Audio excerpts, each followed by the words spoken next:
My principal threatened my classmate to stay silent, so we recorded him and got him removed. I was a junior when Sophia came back after a year away, and the second she walked in, I knew something was off. She used to run yearbook and wave to everyone. Now she kept her head down like she wanted to disappear. Whispers followed her. That's the girl who tried to hurt herself. Someone said, hospital. She sat alone at lunch and gripped her backpack until her knuckles went white. Over the next weeks, she quit everything. Student council, tutoring, the food drive. She never raised her hand. When teachers called on her, she answered so soft the room leaned in, but she was still kind. In the bathroom, she held a freshman's hair while the girl cried. Everything changed the day I got caught skipping. I was in an empty hall when Principal Lober turned the corner with a tight smile. Shouldn't you be in class? He said. Sophia's voice came from behind me. I asked her to help me at my locker, she said. It's my fault. Lober's face changed when he saw her. The smile dropped. Sophia, he said. You shouldn't make up stories. Honesty is important for you, given your history. He stepped closer. I'm keeping an eye on you. A very close eye. Sophia went pale. I'm not making anything up. He looked at me. Class, both of you. When he left, her hands shook. Be careful, she whispered, and walked away. 2 days later, I passed the office and heard yelling. Lober stabbed a finger at Sophia and slammed his desk. She rushed out, stumbled to the bathroom, and slid to the floor by the last stall. Hey, breathe with me, I said, sitting next to her. What happened? I can't do this, she said. Seeing him every day is killing me. What did he do? If I mess up once, he said he'll send me away again. For good. Send you where? The hospital. The place my parents sent me last year. She wiped her face. You deserve the truth. Last year I stayed late for yearbook and heard him on the phone about money. Moving it. Fake accounts. Wire transfers. Covering it up. He opened his door and saw me. He said if I told anyone, he'd ruin my life and get my parents deported.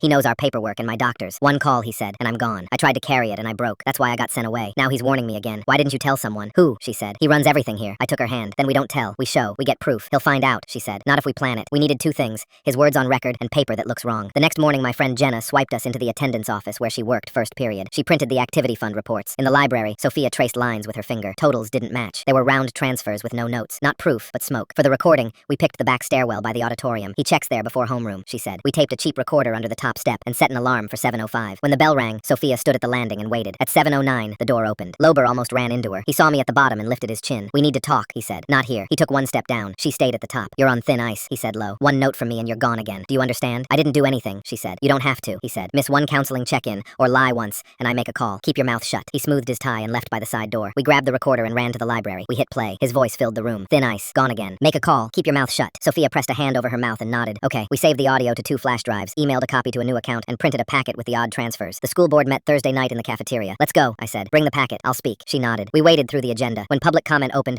I stood even though my legs shook. I said our principal threatened a student to keep her quiet and played the audio into the mic. You're on thin ice. 1 note from me and you're gone again. Keep your mouth shut. I handed our packet to the clerk. The board members looked at each other. The chair asked us to wait in the side room. 2 security guards walked out. 2 police officers came in through the back. Someone called Lober. He jogged in smiling, then saw the officers, the board, and us. The smile fell. An officer asked him to step into the side room. We watched while the chair held up the printouts and the officer played the audio on a laptop. They walked Lober out and asked for his keys and badge. He started to argue, then stopped. The chair said he was placed on leave pending an investigation. As he passed us, he tried to meet Sophia's eyes. She didn't look away. The keys hit a metal tray. The door closed behind them, and the hallway went quiet. Now my classmates are saying I ruined his career. Was I wrong for it?